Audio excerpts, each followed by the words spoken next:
And now a story of opportunity and what some make of it. Before the Olympics last summer, we traveled to Kenya on the east coast of Africa, where we met a group of gifted athletes who all come from one area and tribe. They're called the Kalenjin, and scientists are studying why members of this tribe have developed into some of the best long-distance runners in the world. But we also found another story in Kenya, one of remarkable achievement against unimaginable odds. This is a story about a special group of high school students who are also talented in the classroom and dreaming of coming to America.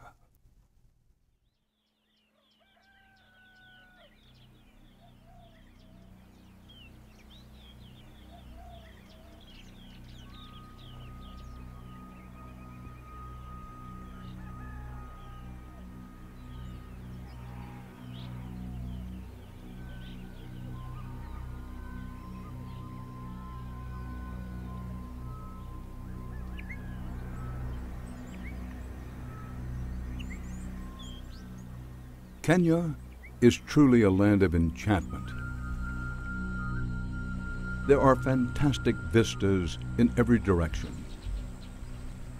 Wildlife that has long made the country an explorer's paradise.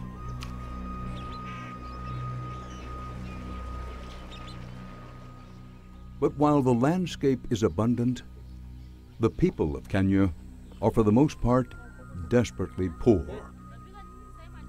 The average income here is less than $1,000 a year. Outside the major cities, the majority of Kenyans are farmers. Okay, so I want to take you to the farm. And it was on a farm that we met 21-year-old Gilbert Kiplagat. I go to the dairy and milk every morning. Yeah. So this is, at least this is one source of the income to our family, and source of food. This milk is very important. Gilbert lives on this small farm with his mother, his father, and many siblings. This is Joy. Joy is our last born. Then we have Mom, Sarah. She's my mom. This is Faith. Faith Cheruta. She comes after me. She's my sister. We have Japhet. Japhet is our second last born. We have Michael. Until recently, Gilbert's family had no electricity, and their meals are still cooked in a wood-burning oven. This is the fireplace that you use wood to burn and, cook.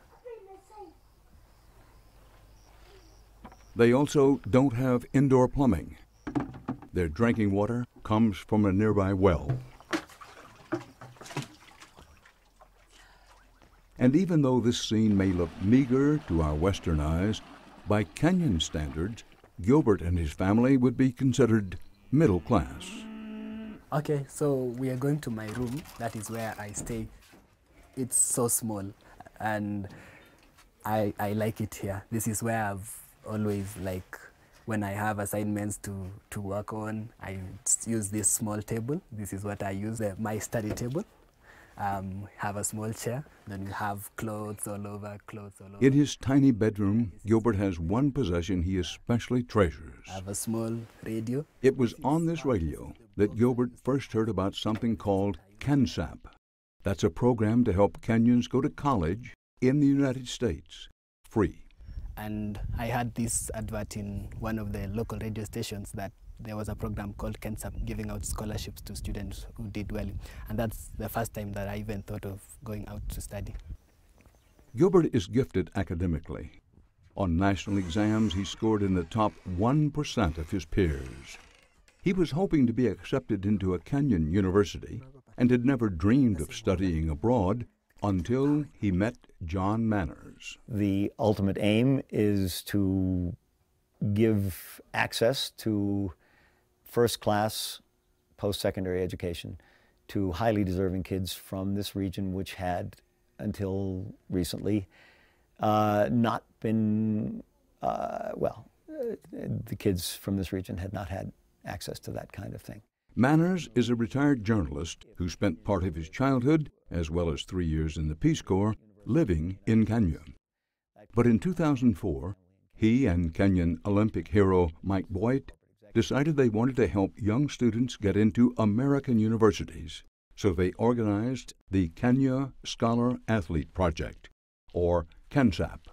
Generally, if a Kenyan were to make it to an elite university in the United States, that kid would come from an elite family in Kenya. The kid would be a child of a cabinet minister or a corporate executive or some big bwana.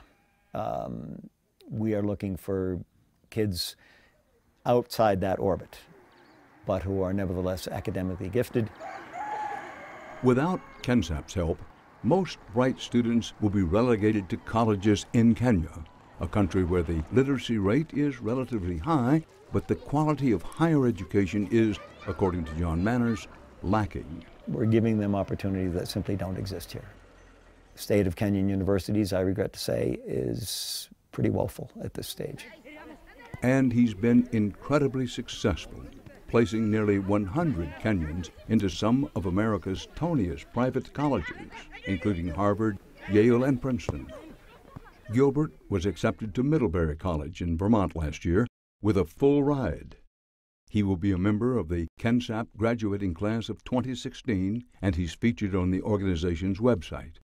When my name popped out as number 7 of the students who are selected, I just couldn't help being excited, just almost cried, because this was something I was really craving for, something I really wanted to get the opportunity. Gilbert's mother was overjoyed as well. Oh, we were so grateful as a family. In fact, we didn't believe until the day we really saw the letter from the Middlebury itself. So we were so excited. You know, it's something which is not common. One reason it isn't all that common. Good morning.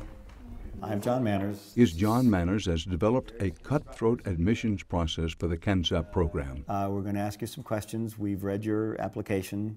Some of us know it very well, some of us don't know it all that well. Only recent high school graduates who have scored in the 99th percentile of Kenya's national exam are allowed to apply. I'm also wondering that you mentioned that you'd like to study Chinese and Spanish. Then they're put through a rigorous series of interviews conducted by Manners and his staff. What would be the hardest part about leaving your country and going to school in the U.S. if you got the chance? Could you elaborate on what motivated you to perform well academically?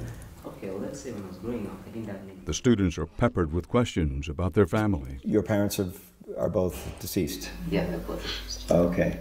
Their interests? You mentioned that you want to be an astronaut. Can you talk more about that? I think it's exciting to be on a space shuttle and being out there exploring space, the planets, perhaps the stars. And their academic record. You didn't give us the breakdown of scores. Can you give it to us, please? I had math, I had 650. I'm curious, did you do any preparation for your SAT? No. This is hard. This is hard. I mean, these kids are extremely worthy. And he's number 1 in the class, which makes him easy to sell. This is going to be tough, folks. We're going to get a lot of these. Have a seat. You're Cyril? But the KenSAP program isn't only about academics. Have you been training? Yeah. Good. Okay. So we'll see you on Sunday. Good luck in the run. It doesn't matter if you don't do brilliantly. We just want to see you try hard. So let's have the girls stay in number order and move that way. All of these applicants will also be judged on their running ability. What we want to see mainly is a sincere effort. Why do we want to see this? Because running is part of the program. Why is running part of the program? Because if you are good at it, it helps you to get into college. We are hoping, because we come from this part of Kenya, that a few of you will be good enough to interest a college coach and therefore will have an advantage in being admitted to a very elite college, okay? John Manners is also known as one of the world's leading writers on the Kenyan running phenomenon. And he believes that among all these whiz kids, there are likely to be some world-class runners. Where is 59? They just don't know it yet.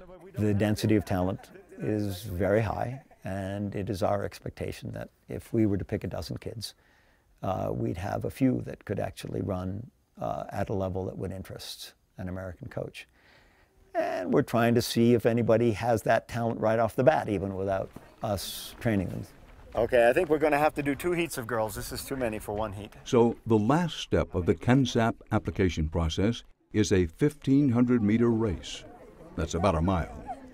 It's held just hours before the final selections are announced. You come and you put 1 toe on this mark, okay? Very few of these kids have ever trained for athletic competition. Manners is looking for raw, natural talent. And then you go, and don't go too fast. We've discussed it 3 3/4 times around. Mercy Kiprotich and Sharon Kipruto are both excellent students in Kenya, and they're among the 77 finalists for this year's KenSAP class. The girls have been friends ever since they were 3 years old, but now they're in a competition with each other because they both desperately want to continue their education in the United States. If selected for KenSAP, a college education in the U.S. is almost guaranteed. Why? Because for the last 6 years running, every student accepted into KenSAP has gotten into a top-ranked American school, and with a full ride. Number 8 in the first heat. So Mercy and Sharon are definitely feeling the pressure. How much do you want this? Really bad. It can't even be explained. We want it really bad because we've put so much hope into this thing, so much effort and energy, time, everything. Like we've put everything on hold in preparation for this. Yeah. You may wonder why universities like Harvard and Yale would accept these Kenyan students over other deserving Americans, especially since they're unable to pay their way. The colleges are admitting our kids because they're looking for diversity. They want to enhance the diversity of their undergraduate population, to enrich the experience of all the kids, et cetera, et cetera. If they get a kid who spends all his time in one corner of the library and the rest of it in his room, they're not getting their money's worth. Ladies of the first heat, I want to introduce you to our official timekeeper, Renato Canova, celebrated athletics coach from Italy. He's coached many, many, many top athletes from Kenya. He has graciously agreed to assist us. The final decision of who will make it into this year's KenSAP class is now only hours away. First heat over here. For the students, this race is their last chance to impress the KenSAP staff. What I'm going to ask you to do... Sharon and Mercy have both worked hard, but the next few minutes of their lives will be critical.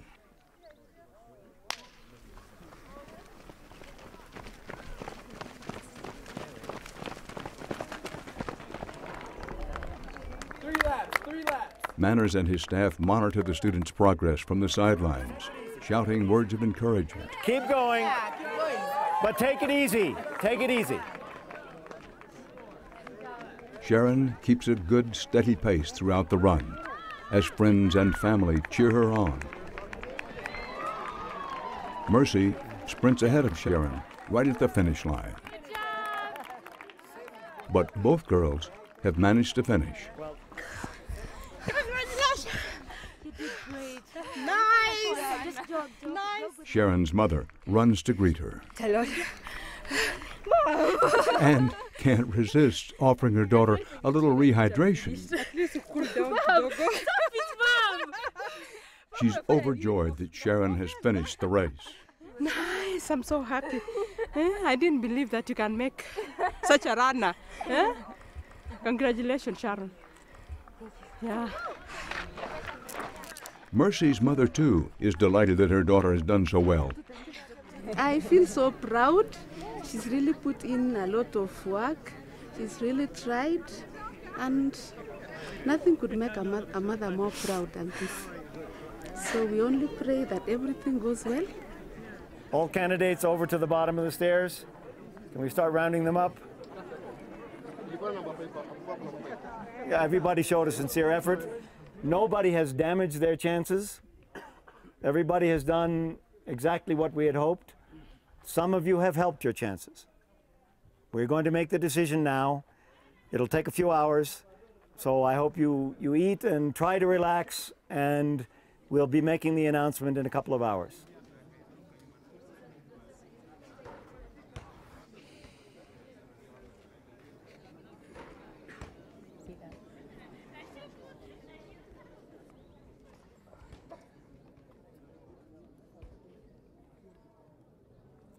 4 long hours have passed.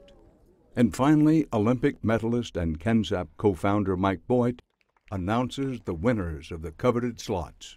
Sharon Kipruto. Sharon has made it.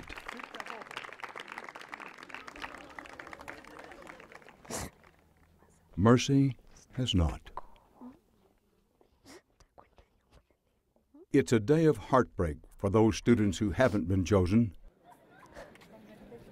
But for Sharon Kipruto and her mother, their dreams are just beginning. It was my wish that she goes to the US, and now it has actually become a reality. And it's exciting to think about it, yeah. And it also comes with the sense of responsibility, because it means a lot of hard work has to be put in so that this entire thing could be successful, and to ensure that I make this program proud, that we don't regret having selected me, yeah. When we come back, we'll catch up with the KenSAP kids as they experience the culture shock of coming to America.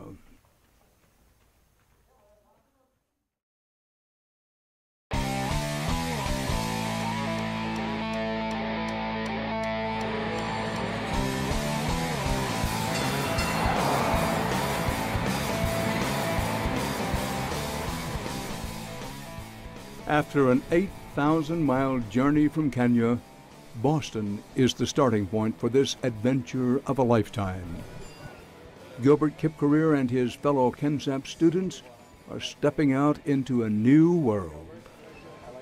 Most of them have never traveled far from the villages and farms of rural Kenya where they were born. They've certainly never been on a plane before. But these young people have much in common. They're dedicated, they're incredibly bright, and they've never seen anything like America. America is amazing. It's so developed. Everything is so into order. I mean, when we first got off from the airport and we were picked by a bus, and the bus was nice, and the train was nice, and everything is nice in America. The food, of course, is nice. Yeah, yeah. So I know I'm going to have a good time here. Before they're directed to their respective schools, and to ease the culture shock, the students are shuttled off to a nearby boarding school for their first class. You might call it Welcome to America 101. It's a funny thing about America. Americans do not like to smell each other. KenSAP co-founder John Manners wants the students to know everything there is to know about living with Americans. What can I say? This is something that Americans feel quite strongly about. They don't want to smell each other. They don't want to smell you. They don't want you to smell them. This is something you should be alert to. There are things like deodorants that you can buy that can be helpful, but the best thing is shower as often as they do and wash your clothes often. Please and thank you. So easy, and we never do it in Kenya. How many of you know the actual Swahili word for please?